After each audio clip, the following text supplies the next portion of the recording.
I have some announcements to make this morning. This afternoon is open house, and this afternoon at 1:30 in the auditorium, Paul Thomas, our librarian, is going to give some detailed description of the terrific love affair she has developed with the City of London. She is so delighted with that community that she's threatening to go back at the slightest provocation. And with all its museums, libraries, and wonderful old buildings, churches, and so forth, London is certainly a picturesque and historically significant metropolis. So she's going to also add to this a number of pictures and slides which she took herself. So you're all invited to be in the auditorium at 1:30 to see the story and hear about the things that are to be seen in London. I can vouch for the fact that these things are very real and of interest to most people. Also, I'd like to announce that we have on Sunday morning program next week, Daniel Bushnell is the speaker. He will talk on the subject of what is the spiritual life. He is the leader of a choir group of 35 singers who will also be present on the stage at this time. Several numbers will be given before and during the talk itself, which will be interwoven with the music that they will perform. We hope that many of you will be able to attend this program, which should be very interesting. And don't forget that next Sunday you're on daylight savings time. Now we can proceed with the business of the morning. There was an old Greek philosopher. His name was Aristippus, and he had the reputation of loving to enjoy life. And one day he went on a long trip, and because he was traveling, he took his money box with him. And while he was on the ship, he overheard the crew discussing the probability of stealing the money and tossing him overboard somewhere during the trip. Well, this kind of annoyed Aristippus. So the next morning, when the sun came up, the crew saw him sitting on the bowsprit of the boat, way out in front. And he had his money box with him, and he was picking out the coins one by one and dropping them into the ocean. And they said, "What are you doing?" He said, "I think it is better that the gold shall perish for Aristippus than that Aristippus shall perish for the gold." This, I think, is a little more pertinent than you may first imagine, dealing with the problems of today. Another ancient symbol that is very interesting and productive of thought is the old Egyptian symbol of a serpent with its tail in its mouth. This serpent, of course, is the symbol of life, light, wisdom, strength, and all these things. But when the tail is in its mouth, the Egyptians tell us the snake was eating itself. It was living on its own body. And finally, it would reach the point where there was nothing left but its head and nothing else left to eat. This also is very pertinent to the moment, with problems that are existing around us every day. Now, this problemed world in which we live is responsible for a great many problems. And these problems are, many of them, well within the boundaries of crime. We are creating a cultural misunderstanding. We are losing sight of the essential values of life. And in so doing, we are endangering the survival of our way of life. In order to enjoy the securities that are ours by intelligent effort, we must protect ourselves against the abuse of those values without which civilization must collapse.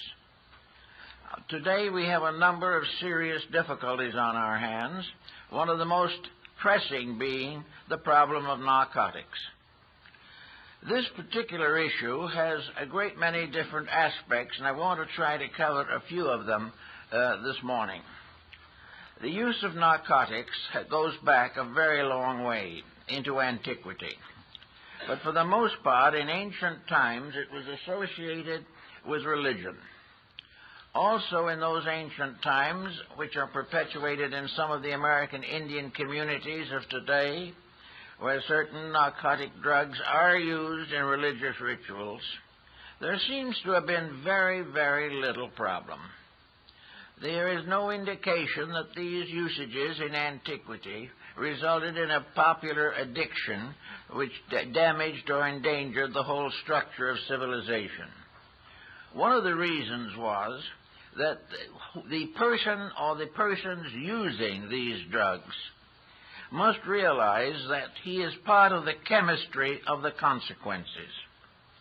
In other words, if, as in primitive times, an individual had very few ulterior motives, was largely given to a strong religious conviction, and was doing his best to be a proper citizen, or was under a discipline of social laws sufficient to keep him straight, under those conditions there were very few dangerous hallucinations. The person himself was not confused in his normal state. Therefore, confusion did not become aggravated by the use of drugs. In the oracles and so forth, only those who were of pure mind and pure heart were permitted to give oracles induced by volcanic fumes or any other medium.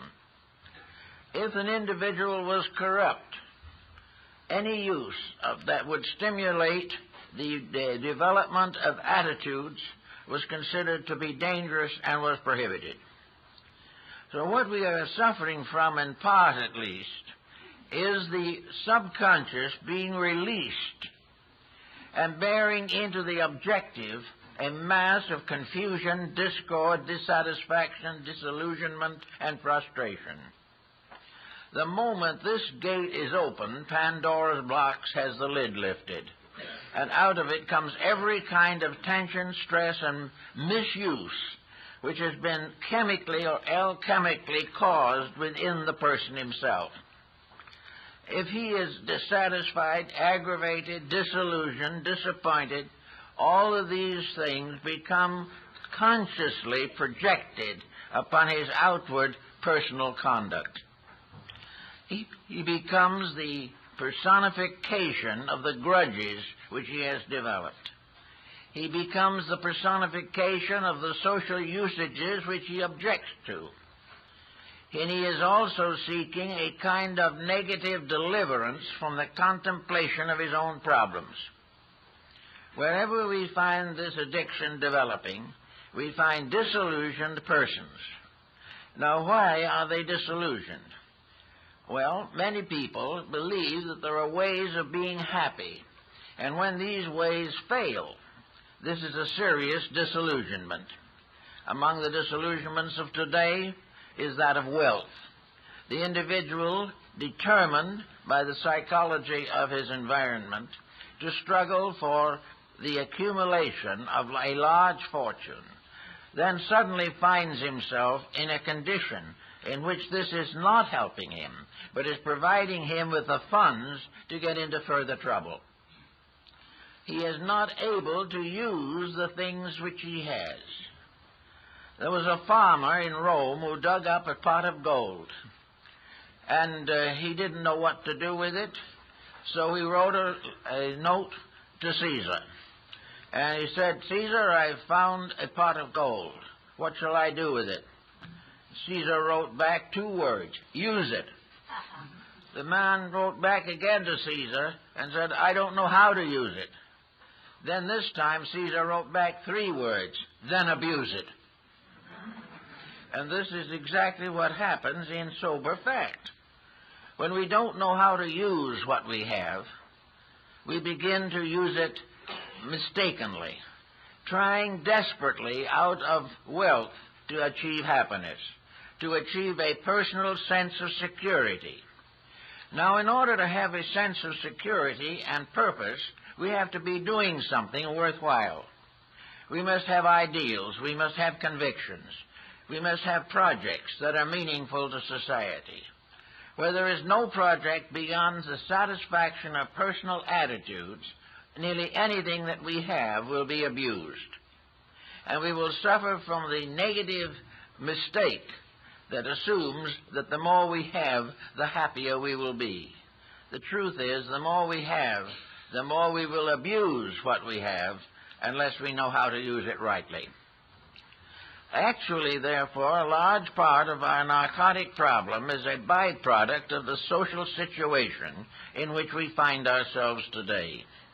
There is no doubt in the world that it is also a case, again, of the snake devouring its tail, because society is producing antisocial forces which are hard at work to use society to destroy itself. This type of problem is well represented in the peddler of cocaine, heroin, and marijuana. These people are perfectly willing to sacrifice the survival of a way of life in order to make a few fast dollars. Wealth has become, again, a very important factor in our way of life. And as long as wealth is the major consideration in personal conduct, we're going to be in exactly the condition we're in now, and probably it will get worse. The idea that the reward for effort is to be paid in terms of money, or in terms of public acclaim, or in terms of control of other persons' lives. As long as these are our motives, we're in trouble.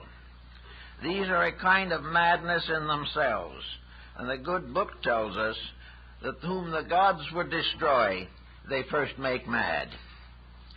There is madness in the air, and this madness is a problem that we all have to face.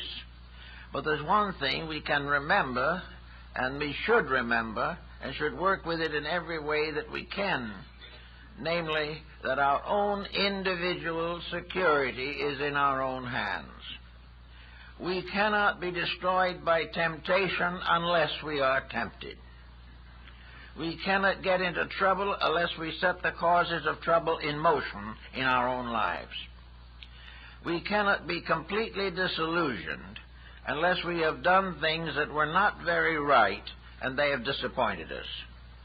The individual is not in any real emergency as long as he stays sober, thinks straight, and does all that he can to deepen his understanding of the official and natural principles of life. We live in a world that can take care of us beautifully. We live on a planet that has much to bestow. But if we go to work gradually and relentlessly to destroy our own resources, whether they be social, geographical, or psychological, if we keep on destroying them, wasting them, perverting them, we can get this old planet, which is such a willing and wonderful servant, into a very desperate situation. We have to begin to take some kind of serious thought on the problems that confront us. A new generation growing up today is really in serious trouble. It is growing up in a world that has lost the name of conduct and tradition. It is no longer controlled by anything except personal ambitions, dissatisfactions, and various forms of anarchy. The individual growing up has much to tell us that we should listen to. First of all, somewhere along the line, he may turn and say, if I had had a different education, I might have done better. With an entirely inadequate schooling, I am thrown into chaos. Instead of being given the skills within self to estimate values and refrain from unfortunate involvements, the young person is in trouble. He is in trouble because of example. The older generation is not developing his integrities. Those situations which he finds in life are compromised on every hand for profit. He finds himself in a world of ulterior motives. And if there is any basic integrity in him, he is pretty well sickened by the whole situation. He also discovers that all the institutions to which he might turn for guidance and integrities have themselves been more or less discredited. We find that the average institution does not have any moral program to protect those who belong to it, work for it, or cooperate with it. There is a world, therefore, in which young people are at a serious disadvantage. Their personal lives are inadequate. Many of them are from broken homes. A great many of them have a bad hereditary background, and they have had practically no inducement to unfold the latent potentials of themselves. Many of them are not even aware that the mind is for anything except for the gratification of appetites. With this type of a world to live in, it is quite understandable why an escape mechanism suddenly becomes highly desirable to their thinking. An escape mechanism simply based upon the idea of have fun this minute. Do what you want to right now. If you want to feel 10 feet tall right now, do so. If you want to rise above all the problems of society, hypnotize yourself into the sense of your own greatness. This is accomplished in various ways through drug abuses. It causes the individual to temporarily lose sight of his own integrities. They are already submerged where he can hardly find them, but he makes certain that he has a surface life which will last a few years.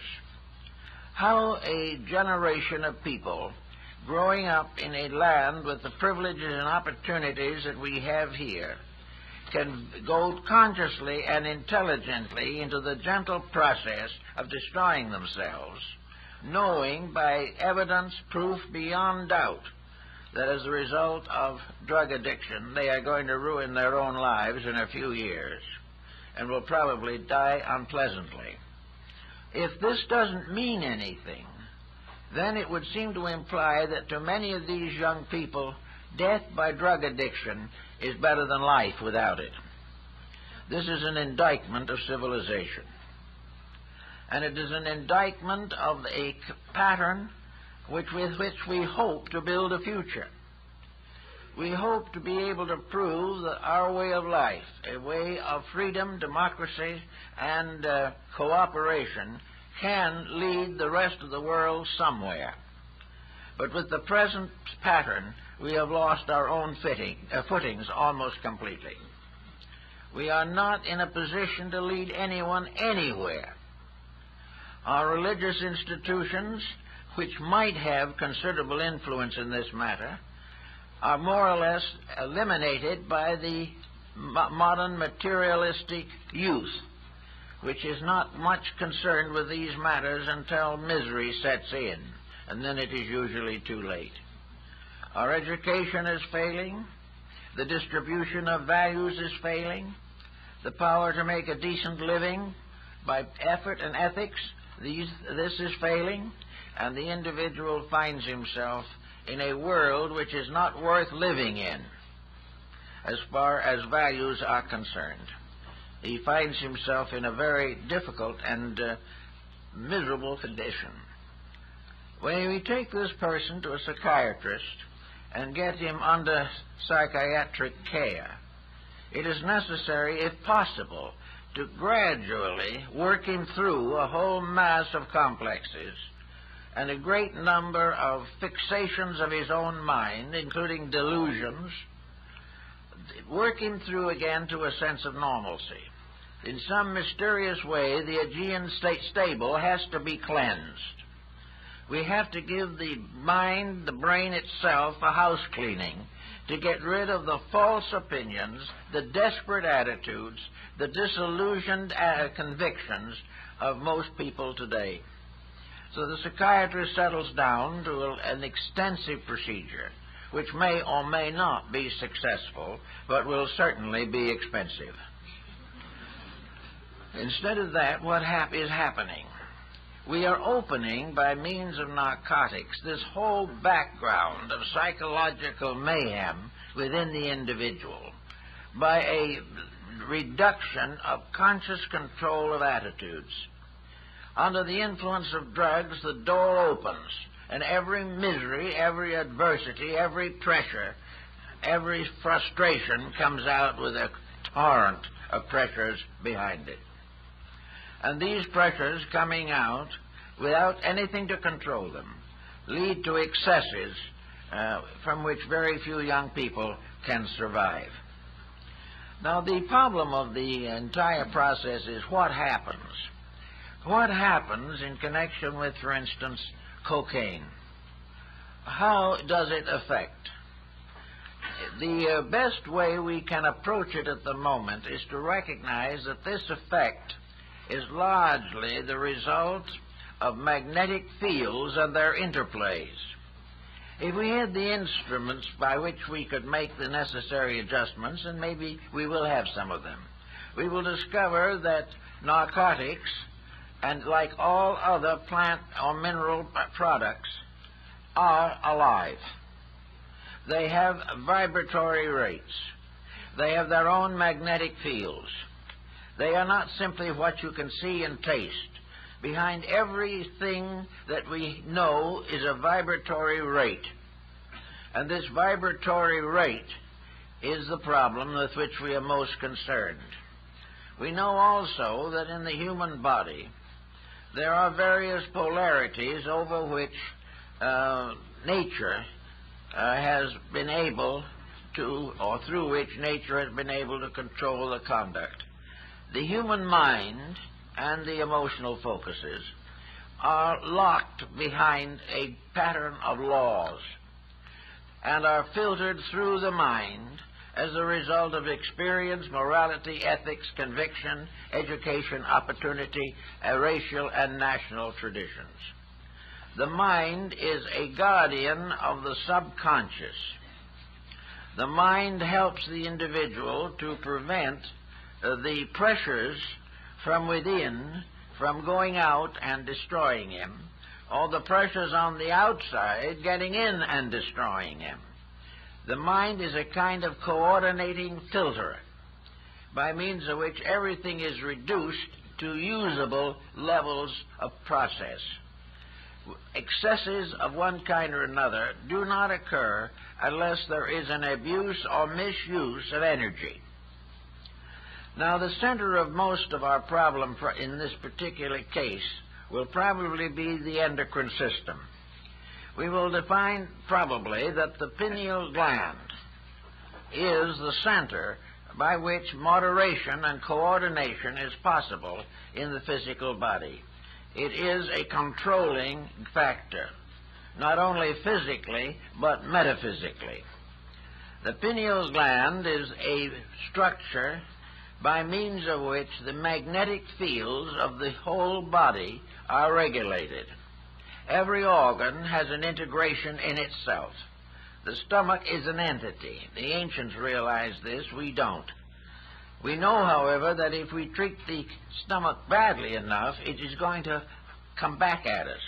It is not going to accept abuse without resistance. If, however, we pay no attention to a reasonable request for reformation, then the various organs and glands and so forth settle down to suffer, deteriorate, and finally lose control of the functions which they are supposed to regulate. It seems very likely at the present time that the individual using certain narcotic drugs is breaking down the protective structure between the inside and the outside of himself. He is passing gradually from a real and existing thing into a kind of dream world, mostly nightmares. He finds himself in a vista or a rate of vibration which normally he is protected against. It is this same rate around which nearly all the traditions of magic were built. It is this mysterious rate of energy that is the controlling factor in determining right and wrong in conduct. It is also a door leading into the invisible realms, which are populated also by rates of energy, rates of vibration, which are received into the human consciousness very often as beings or entities. Here we have, therefore, a person who is not able to adjust in this world, suddenly being confronted with a series of phantoms. Phantoms which are phantasms of his own brain miscalculations. The door leading into the subconscious being opened, a mass of miseries come out. One simple example I remember that came into my particular observation was a young man who had a very interesting but tragic life. He belonged to a minority racial group, and from birth and childhood he had felt the oppression of the popular opinion against the people with whom he was related. He was hurt, damaged, antagonized, frustrated, and finally became actively rebellious. With the power of economic need and with the profession for which he had been educated, he was able to keep this particular problem rather under control. He worked out some of it through dream symbolism, he worked out some of it through psychological counseling, and he worked out some more of it by being busy doing things that took his energies and gave him a certain sense of fulfillment. Somewhere along the line, this individual suddenly developed an addiction to alcohol, which is, of course, not by any means as excessive usually as some other addictions. But within 3 months, this man was destroyed. The moment he lost the control of his own conscious mind, every misery, every persecution, every bit of misfortune that went back for generations in his family surged out, and he actually committed crime.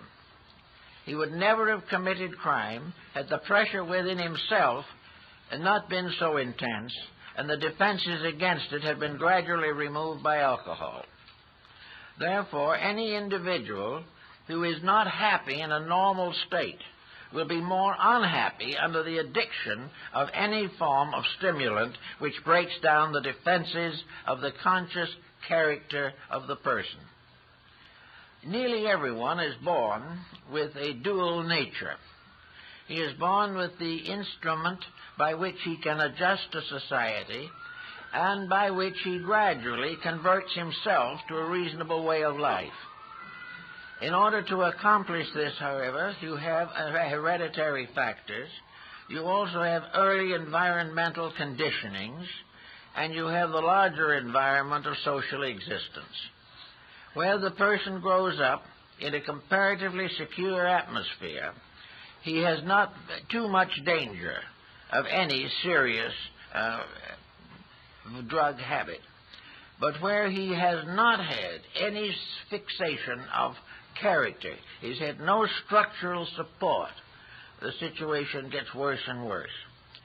We have passed through in the last century, in the present century, we have passed through 2 world wars, great depressions, and we're in the midst of complete planetary upheaval. This should be the great challenge.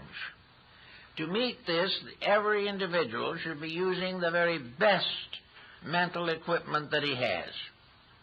He should be thinking seriously on the ways in which he can think straight in a crooked situation, how he can survive all of these difficulties simply because he has resources within himself that are stronger than the pressures on the outside. Today, the average young person does not have these resources, and older persons in various walks of life also lack these resources. It is not today very good or easy to find the type of life that would contribute to security. If we go into, for instance, our entertainment world, we find that the entire programs of television, stage, theater, all these elements are completely corrupted. They are broken down into the gratification of the very miseries with which we are trying to protect ourselves against. We are in the face of a series of phantoms, illusions, dream images, imaginary stories, all kinds of psychological pressures that exist for only one reason, namely to make money. We are supposed to have these because a larger audience watches them.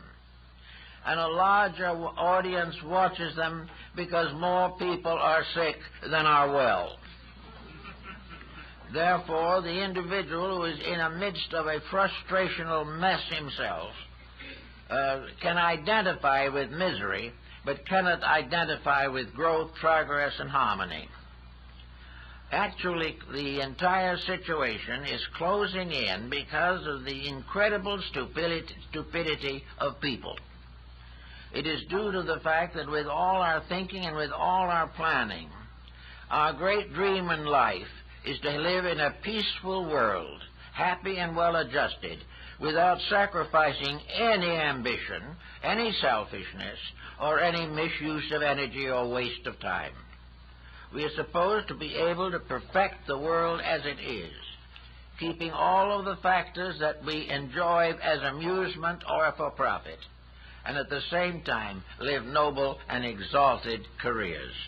It just cannot be done. And we are going to face it more and more as time goes on. Now, the factor of karma plays an important part also in this situation. Karma is individual, and it is also collective. Karma can be a long-range procedure in which the individual brings with him into embodiment the debts unpaid in time past. It also can lead into the future, so that present action may have its ultimate conclusion far beyond the present day. Now, we may assume, and most people must assume, that the karma which we have brought with us into life is a mixed blessing. This doesn't mean that none of it is good. There are many wonderful things that we bring with us. In fact, nearly everyone is born with an idealism of some kind. He is not born without it, but it is taken away from him in his formative growth years. He comes into this world to enjoy the wonders of life. As a small child, he sees around him only wonders and mysteries. But if the family is close, his childhood is happy. But the average family is not close, and this is partly due to economic situation, in which the child's misery results from the necessity of the parents to take care of the economic conditions. On the other hand, this is also often abused, in which the parents take on extravagances and personal pleasures beyond their means, and then blame that for the fact that they cannot take care of their families. So into this world, the individual comes with karma, but he nearly always comes with a great deal of potential. One of the terrible tragedies of the modern world is that most persons are born and die without releasing the internal potential with which they were supposed to build a life. Instead of releasing potential, they are simply smothered by outside pressures. Actually, society is a little better than we think it is. There are a great many very good people. There are a great many good homes. There are a great number of honest persons, and still many more who would be honest if they knew how to accomplish this. Therefore, we have with us a strong potential. We have great possibilities, but we also have the unfinished business of our own lives. The moment the individual reaches 5 or 10 years of age, character is clearly indicated. People have their own individual ways of life. These ways may or may not resemble the ways of their parents in any way. They come with talents, abilities, concepts, attitudes, dispositions. These must be trained, developed, organized, and worked with, but no one seems to have the time to do it. And by the time they get around to it, because the child has become a delinquent, it is too late to accomplish the necessary corrections. But the use of what we bring into life is tremendously important. It is quite obvious, I think, that most persons coming into life do not primarily desire to be rich or famous. The rich-fame complex comes a little later, when it becomes obvious to them that wealth and distinction bring with them certain advantages, certain fulfillments otherwise difficult.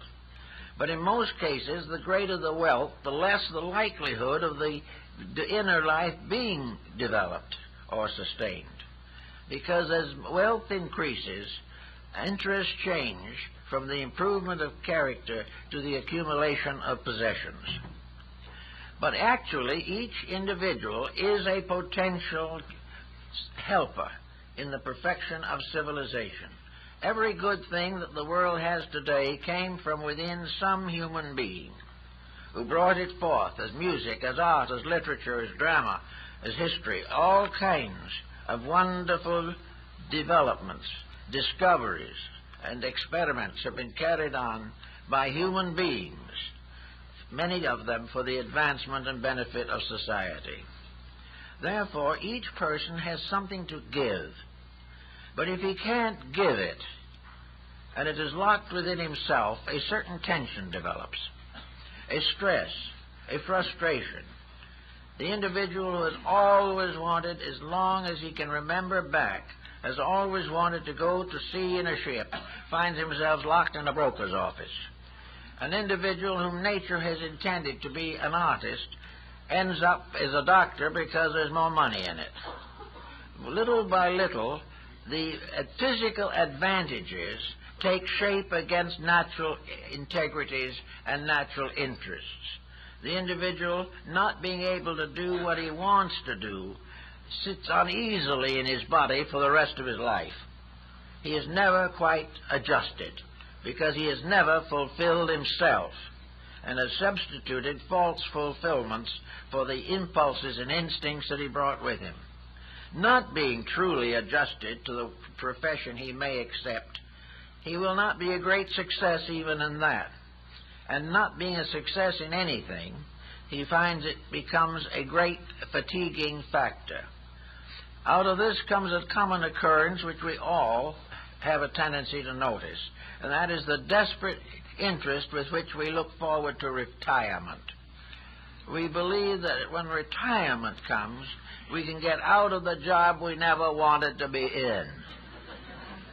But how could we help ourselves with children to educate, with parents to protect, with grandchildren to bless, and all kinds of responsibilities of government, taxation, and economic stress? Therefore, at 65, we assume that we are going to have release. Another way in which we get the assumption is when we get the first million. If we get the first million, we're sure then we can live as we want to. And then the pressures start and are much worse than they were before. So that nothing seems to work out. The individual who doesn't do what he wants to do is in trouble. The individual who sacrifices his ideals for profit is in trouble. And both look forward to retirement.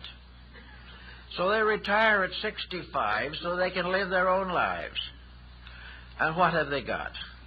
Nothing. They have no life. Certainly they don't want to go on with the professions that they didn't like while they were working with them. They have no other vital interests, so they settle down to the quiet contemplation of impossible television. Or they go someplace and try to do a little charity work as a sort of soul repentance for a life of self-centeredness. Many of these people are good people, but again, the ability to release from within has been destroyed. Now, when you start releasing from within, however, you do run against problems. You run against the fact that these releases must be natural, gentle, and suitable to our need. We cannot afford to have karma dumped on us too fast either, because we may not be able to carry it. Karma consists primarily of unfinished business. And for the average human being, unfinished business is character building.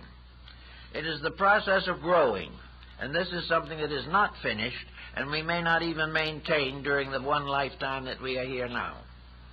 So therefore, when this kind of situation develops, we find that it is best to have this karma move in on us with a certain amount of pattern, which we can react to, by which we can learn something, by which we can accept a lesson as being valuable to us.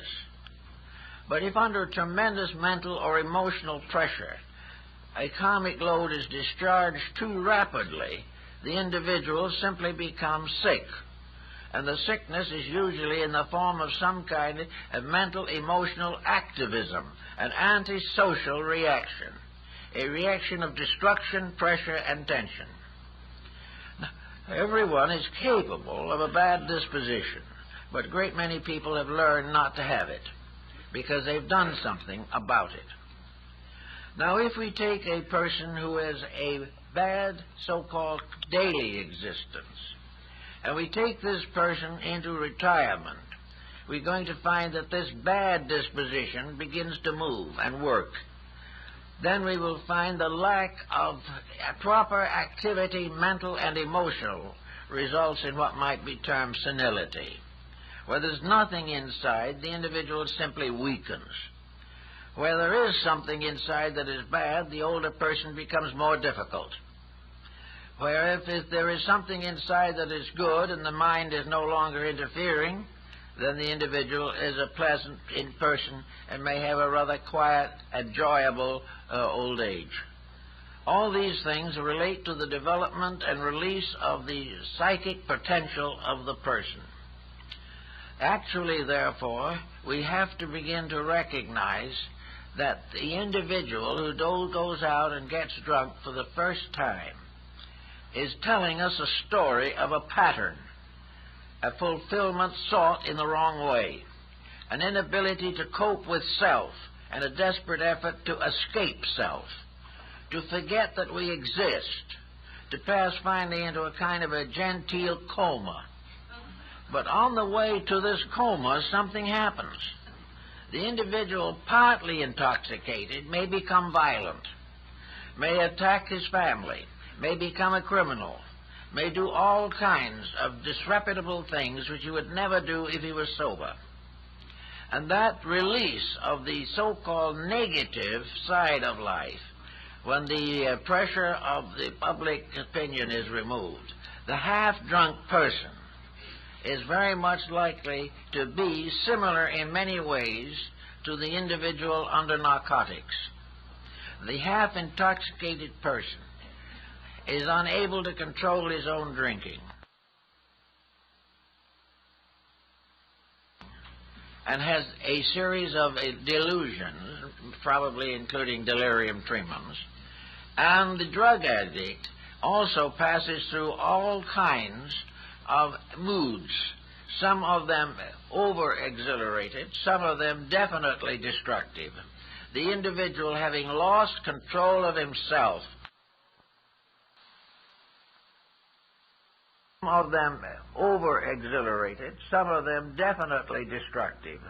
The individual, having lost control of himself, falls back on what the Buddhists call the not-self, the illusion, the delusion which most people believe to be themselves.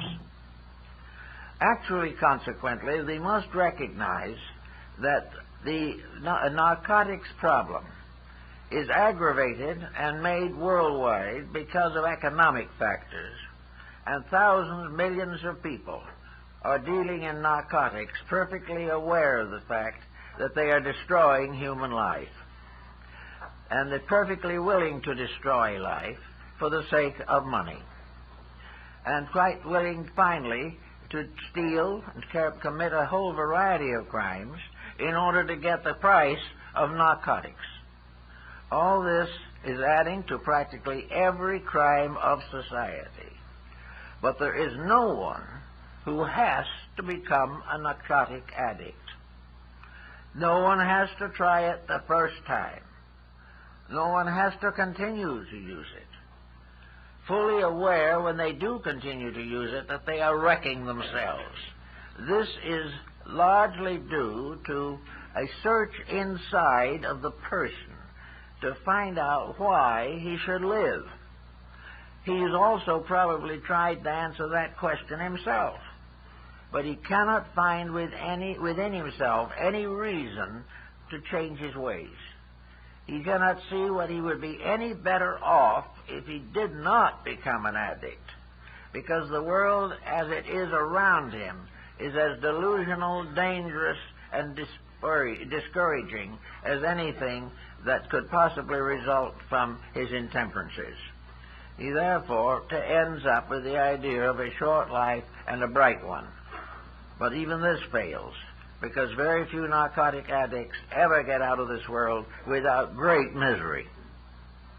So all problems go back again to what we might call a comic situation. Every impulse within the person to a negative or destructive action is the pressure of a mistake or a blind spot or a corruption not corrected within himself. The individual who cannot withstand the pressures of temptation has not withstood them in the past, therefore has paid many times and is now paying again, but is given an opportunity this time to correct his own faults. Faults that we allow to become apparent to our conscious thinking are here because they are offering an opportunity for the correction of themselves.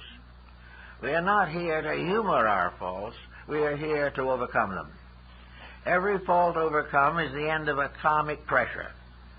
And a karmic pressure which we have brought with us may contain within it the whole sad history of the human race, far much further back than we realize. We come into this world unstable, incapable of clear judgment, but we are here to gain stability and to clarify and improve judgment. It is only when we do these things that our life becomes important. Today, there are not the proper inducements, apparently, to inspire the individual to make these changes in himself. Actually, how many people really respect their own lives? How many really say that their life is important to them? Certainly they do not want to leave here before their time, most of them at least, but the number of suicides is increasing dramatically because of the fact that this world, as it is now, is not giving the individual the incentives of survival. And what in comic terms is this: we are in an environment in which there is no inducement to improve ourselves.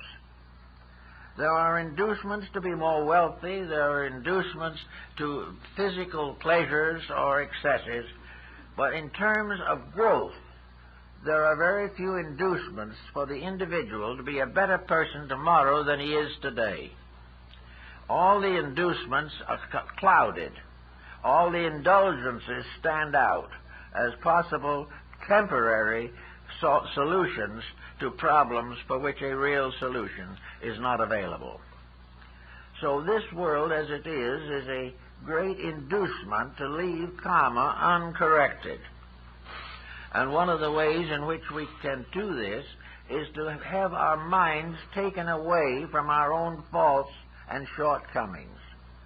Instead of saying to ourselves, let's forget the whole thing and go out and have a night on the town, it might be wiser for all concerned for the individual to say to himself, let's try to work out something here that will make life important, useful. And one way we have found in the past that many people have found to be helpful was service, to get out to help other people, to get our minds off of ourselves, to try to do the good deed as the final panacea for the ills we have already committed. Actually, we are here with all these faults, some of which we have to do some thought and remedial means. We have to work them out. If we to destroy the thinking equipment, if we make it possible for the mind to lose track of values, if we obstruct and obscure the lesson factor in the things that happen to us, we just get more and more miserable and sicken and finally die. If the mind can lead, it can help. But if the mind loses the power of leadership and gives it over to the intensities of a drug, then the problem is out of hand. We have destroyed the rationalizing faculty in ourselves, or inhibited it and impaired it. To do this means inevitably that we become a burden upon ourselves and others. We get worse and worse unless something happens strong enough and powerful enough to bring us back again in line. But then again, there's another difficulty. If the narcotics habit extends long enough, recovery is almost impossible. The damage that has been done to the nervous system, the damage that has been done to the magnetic fields of the body, cannot be quickly repaired.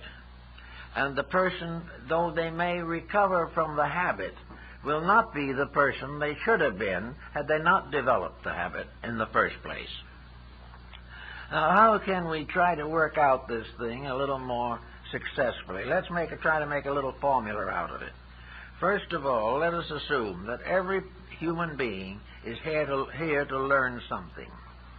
He is here to correct faults, to strengthen ideals, to gather and accumulate facts, to become wiser and better and finally happier, because there is no actual happiness apart from growth. Any individual who tries to be happy by evading or avoiding responsibility is making a basic mistake. Therefore, assuming that we are here to do something worthwhile, this next problem comes in, of course, is to preparing ourselves for this worthwhile activity.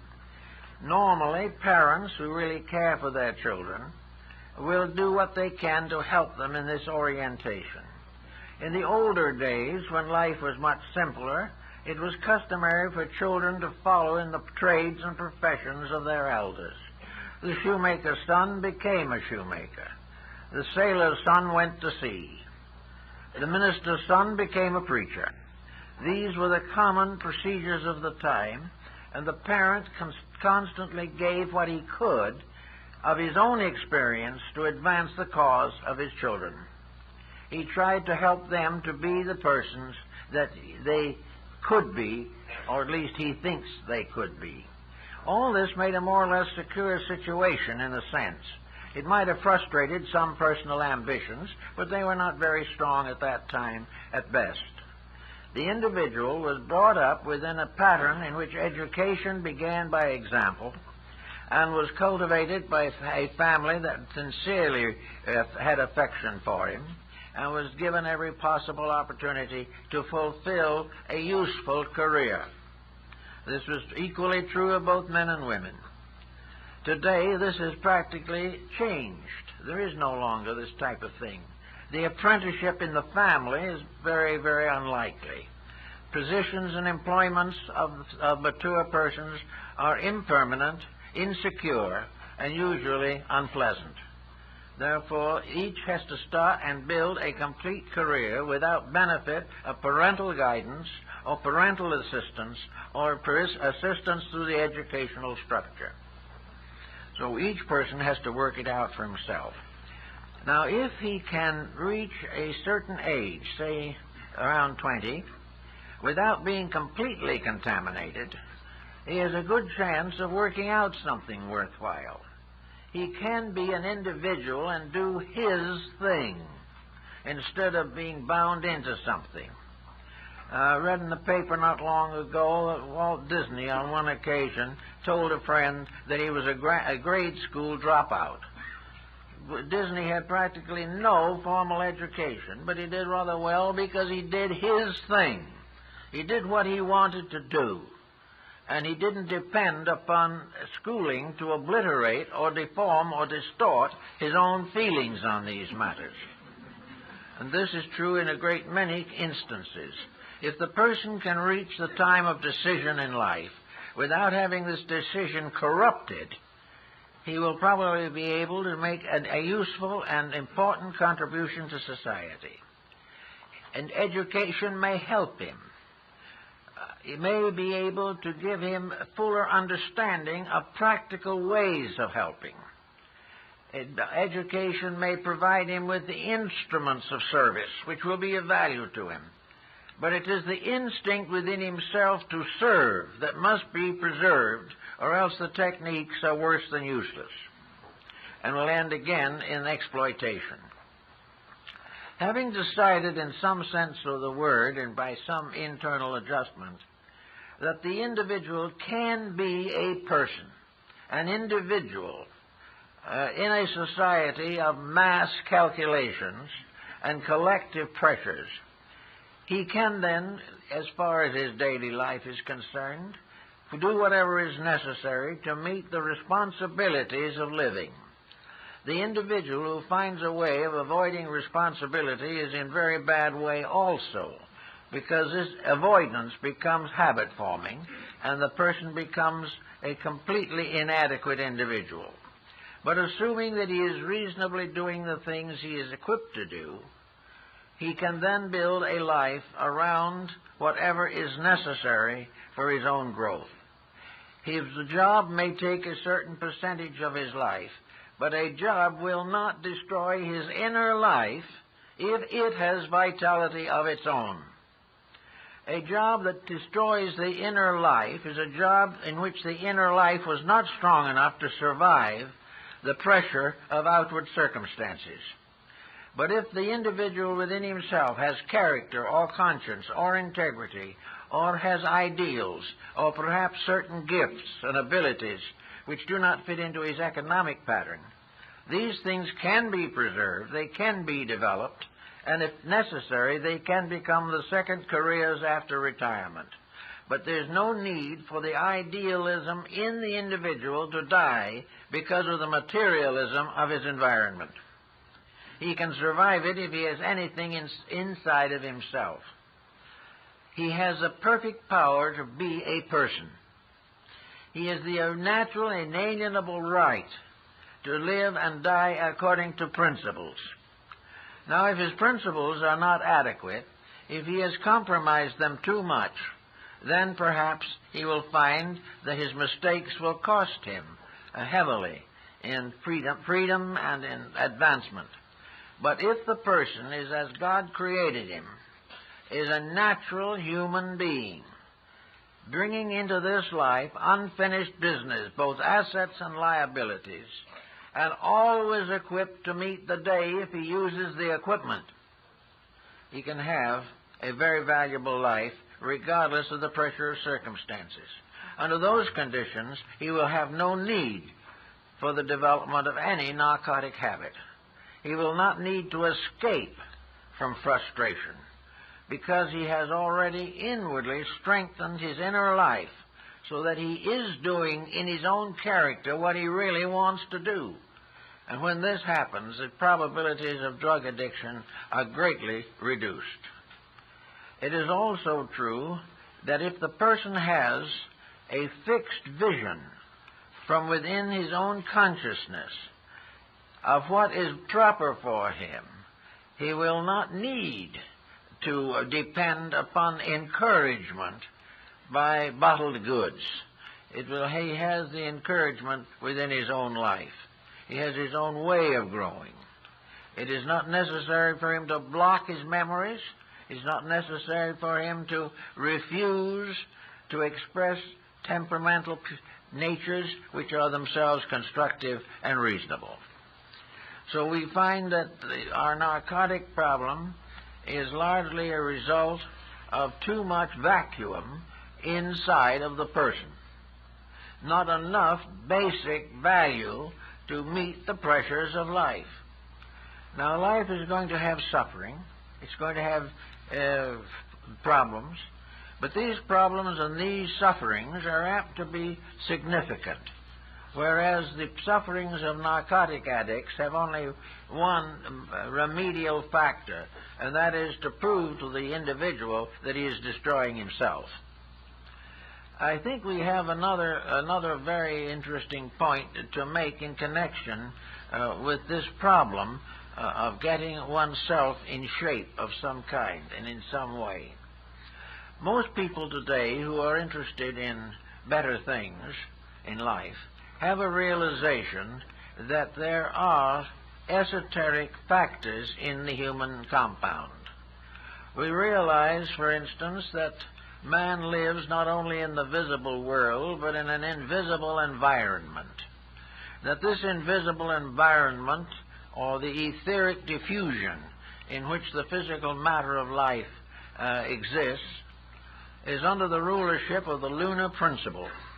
And it is this principle by means of which the constant vacillation of energies and emotions and thoughts this motion is maintained.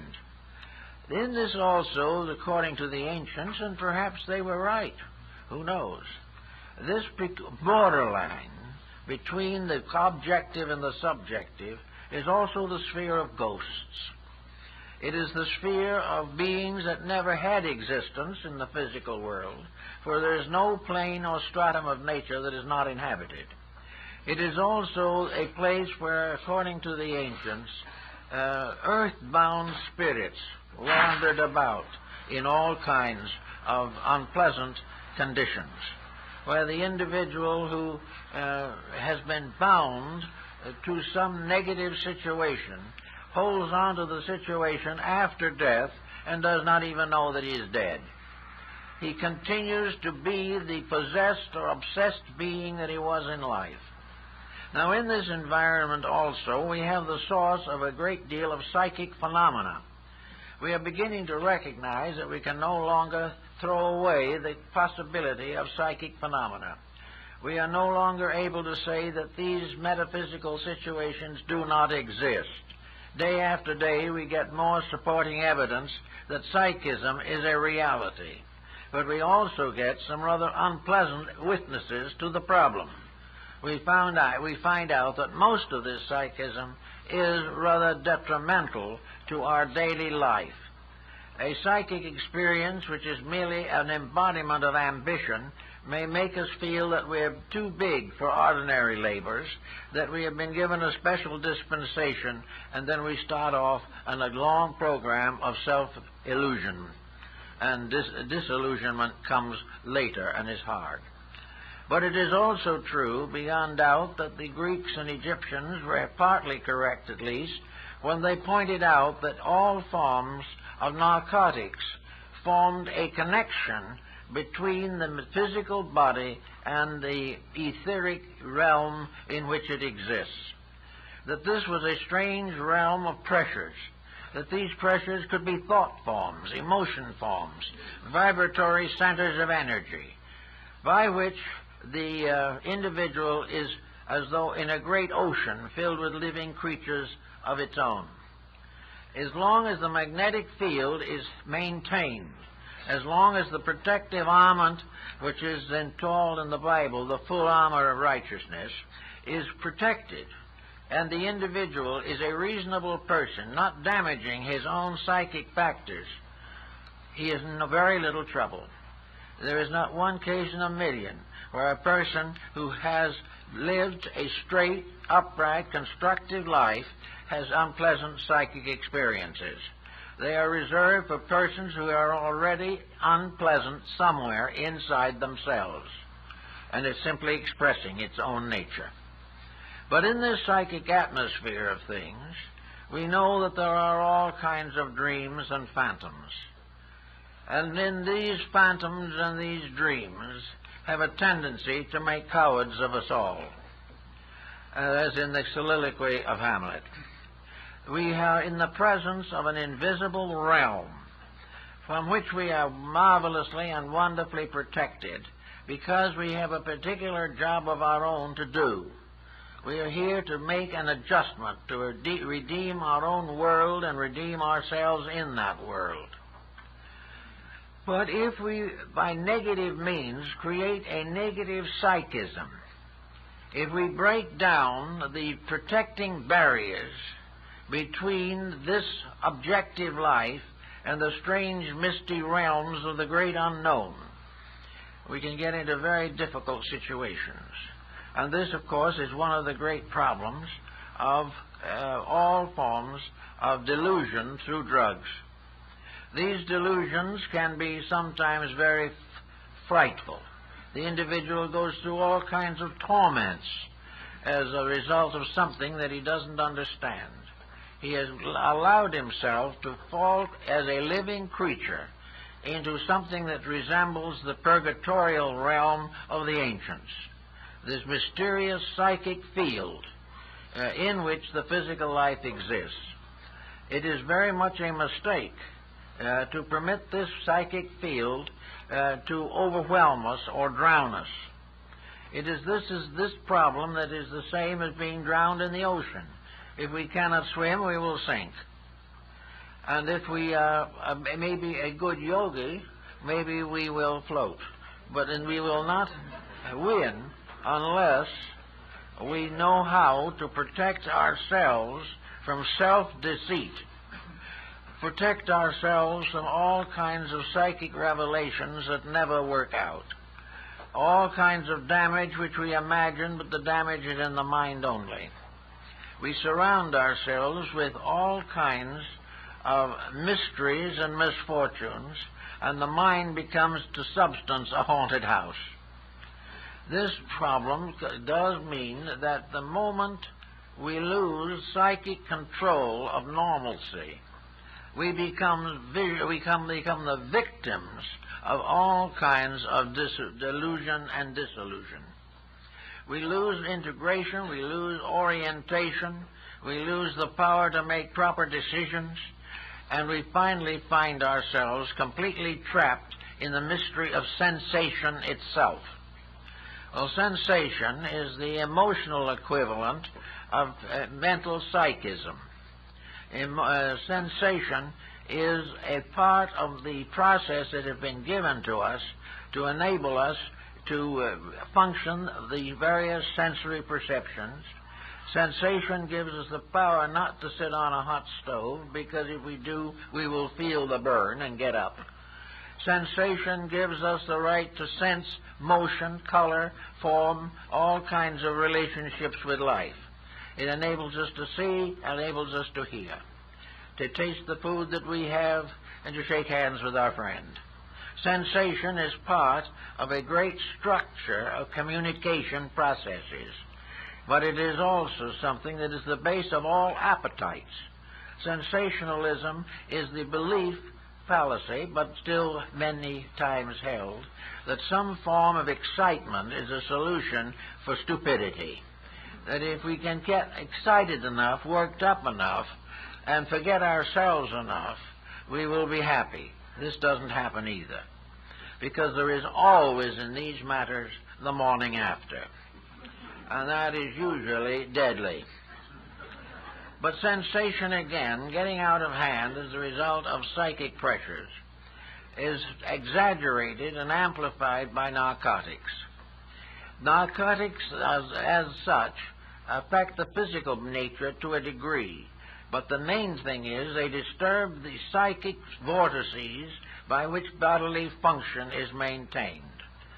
In other words, they disarrange all of the autonomic nervous system. They cause the individual to become sick psychically as well as mentally or emotionally. The person simply loses control of his own life, and losing his own control of himself, he gradually reaches the point where he sacrifices the right to a life which he has lost control of. He's not supposed to float around on the surface of drug addiction unless he does something with his own life nature decrees that the situation will end in dissolution. Nature will not support that which continuously breaks its own rules. There are times in medical cases where certain narcotics are necessary and useful. But as a means of escaping self, they are a deadly mistake. And yet that is why most people are using them. Now we are told, for instance, that the peer group is responsible for a considerable amount of drug addiction. That you have to be one with the group. That you must be accepted by others of your own age group. The peer group in this case is just a group of individuals supremely ignorant. The peer group has nothing to offer. The individual who tries to be popular by joining this group and making the mistakes they make is destroying himself in order to maintain a passing and very temporary social relationship. The peer group the child should learn is not that important. Education should steer the young person today away from all involvements in the peer group. Should reveal to him definitely that this group is not a superior group. It is a group of individuals held together by mass delinquencies, by continuing wrong addictions and attitudes. Away from the peer group, the individual is much safer. In a good family life, there is great protection against the peer groups. The church offers another type of peer group, which is essential and basically constructive. There are young people's activities that are clean and proper. But the young person must have some discrimination in order to become part of these better groups. And here the responsibility goes right straight back to the parents. Because unless the parents themselves become the final peer group, acceptable to their children, honored by their children, and respected by their children, the child is in trouble. Actually, we are in a kind of a peculiar process of epidemical ailments. All over the world there is war. All over the world there is suffering, privation, and tyranny. All through our lives there is unemployment. There are all kinds of besetting problems. We don't know what to do with cosmic space waste. We don't even know what to do with the local sewerage. We do not know what to do with any of these things because they're all closing in on us. And closing in on us while we're in a little planet which has certain limitations that are inevitable. But this should never have happened. And because it has happened, the only thing we can do is to hope that a remedy can be found. Whilst we should be working every day to conserve and simplify life. We should get over the problem that luxury can become universal. It cannot. We should be also out of the situation in which we try to live a highly competitive economic life in a planet that's too small to permit it. All these things have to be taken into consideration. These are the problems of leadership. These are the things our educators should be working with. These are the things that our leaders and our governors and our industrial potentates ought to be concerned about. We cannot get away from misfortune until we stop causing it. And as so long as we cause chaos, we're going to have narcotics addiction. There is no way of avoiding it, because we have taken life and we have taken away from it those integrities and examples which are necessary to keep people honest. We are no longer in a condition to offer a human being a natural human opportunity to be a useful part of society. We are teaching him more and more not to do the things which would make him a well-adjusted citizen. We are keeping him under the delusion that he is part of something which probably will fall apart, because no one seems to believe it'll be otherwise. But that if it falls apart, he must be prepared to fall with it, because there are no remedies. This is absolute foolishness. There has never been a time when the remedies have not been available. And when these values are established, we will find that most people want to enjoy good health, happiness, and peace of mind. Actually, if we could watch psychologically or metaphysically the effects of various materials on the etheric and vital bodies, we would have something that's very close to the Paracelsian theory of medicine. We are told by Paracelsus and others of that period that food that we eat, we do not actually receive nourishment from the food per se. We receive nourishment from a vital element, invisible, that is present in all food. It is a universal life force that we try to capture, and we try to transmute food into energy, which we do only because we are releasing the energy that is in the food. Now, energies in foods differ.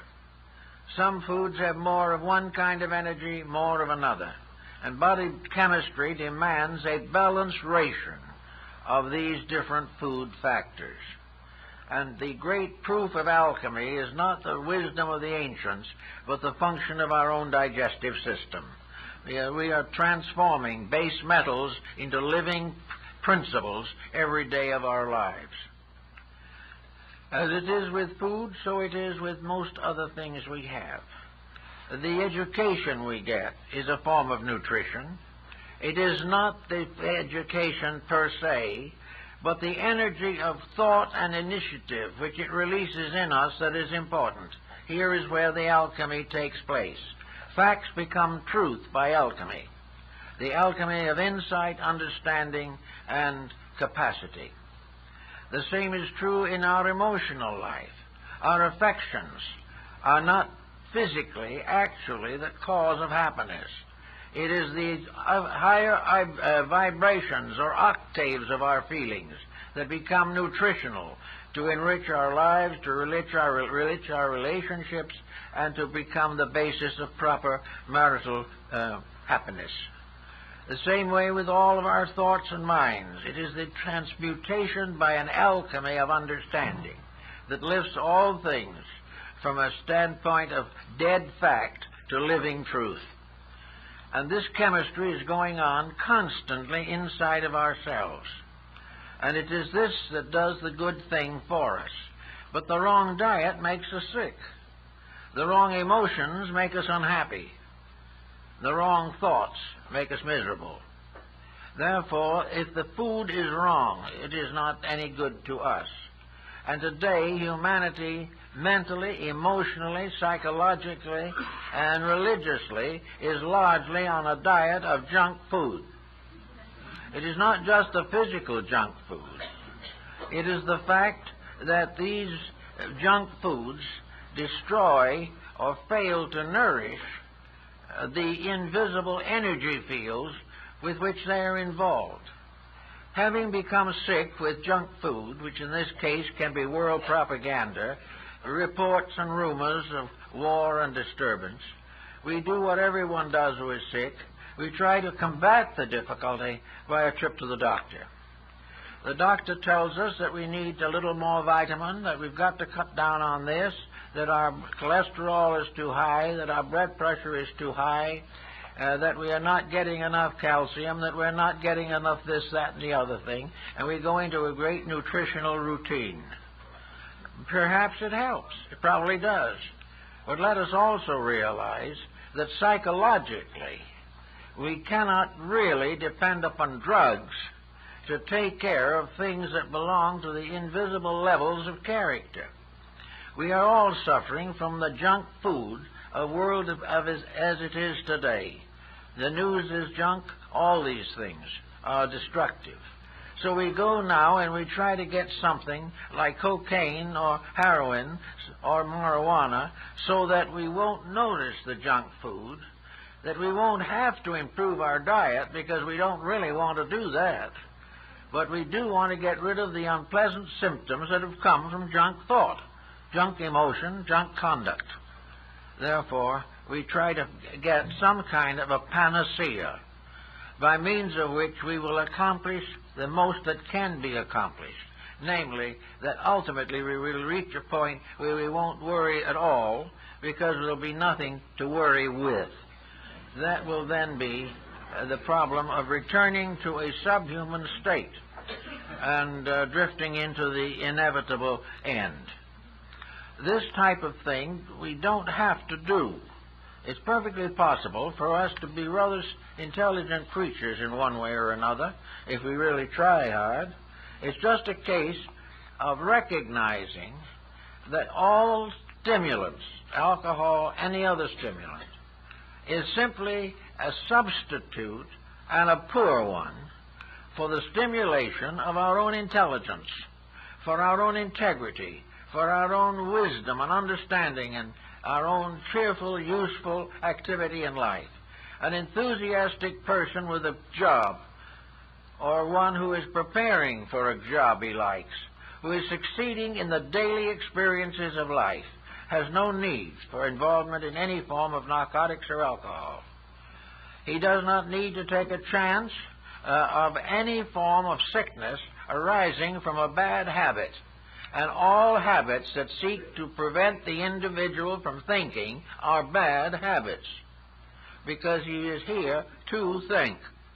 The human being, as the Hindu says, is the embodiment of manas, the mental principle. It is the purpose of the individual to perfect the functions of the intellect, to cause the intellect to ascend to a more rarefied atmosphere and become the gateway leading into the spiritual world.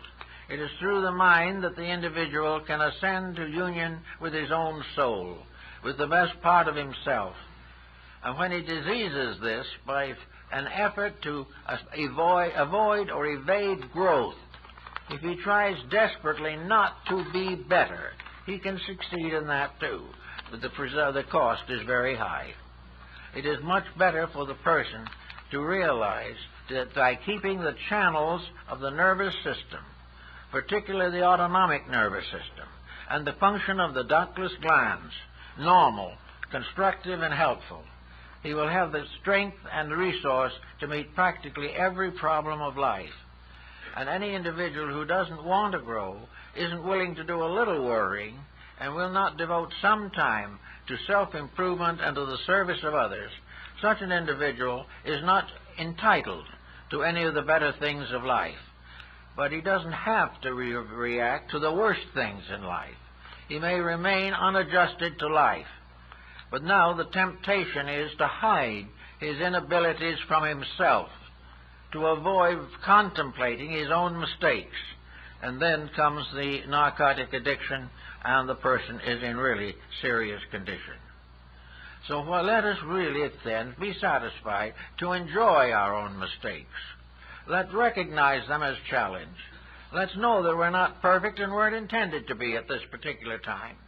But we are all here with the glorious possibility of learning something, becoming better, facing our problems intelligently, and staying awake to the world's work and the world's labor, and not trying to find some kind of a pill that'll put us to sleep while we're still alive. What we do not need is to sleep while we're alive. We are here to learn, and we are here to rest.